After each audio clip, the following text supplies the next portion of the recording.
Pemirsa, sejumlah legislator DPRD Provinsi Sulawesi Selatan mempertanyakan langkah-langkah sepihak yang dilakukan pemerintah Provinsi Sulsel dalam melakukan perubahan parsial tanpa melibatkan DPRD Sulsel.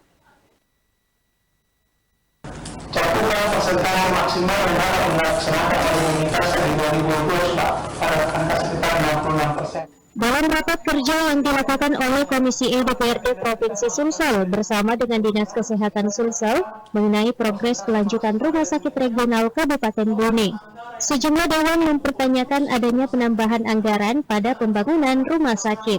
Seperti yang diungkapkan oleh anggota Komisi E DPRD Sulsel, Andi Mangunsidi, menilai pada pembahasan beberapa tahun lalu mengenai pembangunan Rumah Sakit Bone tahun 2022 144 miliar.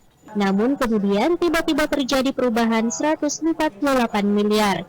Dirinya menilai Pemprov Sulsel tidak melewati mekanisme lewat DPRD Sulsel terkait adanya dana parsial tersebut. Untuk itu lebih jauh.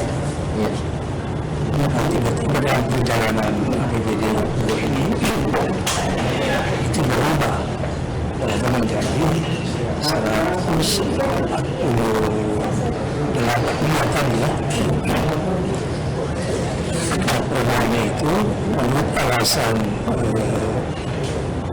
dari Dinas Kesehatan itu dilakukan melalui parsial yang tidak sepengetahuan dengan DPRD. Ya ini kan tentu suatu artinya ini kan tidak melalui mekanisme. Senada dengan itu, Wakil Ketua Komisi E Irfan Abe usai rapat terkait pembangunan Rumah Sakit Regional di Bone bersama Dinas Kesehatan menilai apa yang dilakukan Dinas Kesehatan merupakan secara sepihak dalam melakukan perubahan parsial tanpa sepengetahuan DPRD Sulsel. Ia mengungkapkan harusnya dibahas terlebih dahulu agar tidak terjadi penyalahgunaan anggaran. Ini kan kelihatannya Komisi melakukan secara sepihak ya.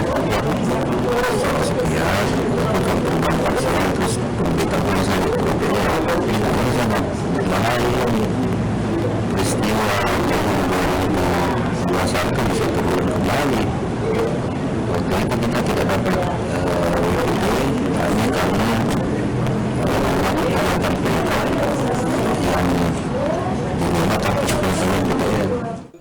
Dalam rapat kerja terkait progres pembangunan Rumah Sakit Regional Bone dipimpin langsung Ketua Komisi E DPRD Sulsel Rahman Fina didampingi Irfan Abe dan dihadiri Dinas Kesehatan Sulsel, Kepala Badan Keuangan dan Aset Daerah Provinsi Sulsel, Ardi Johon, Sulawesi TV.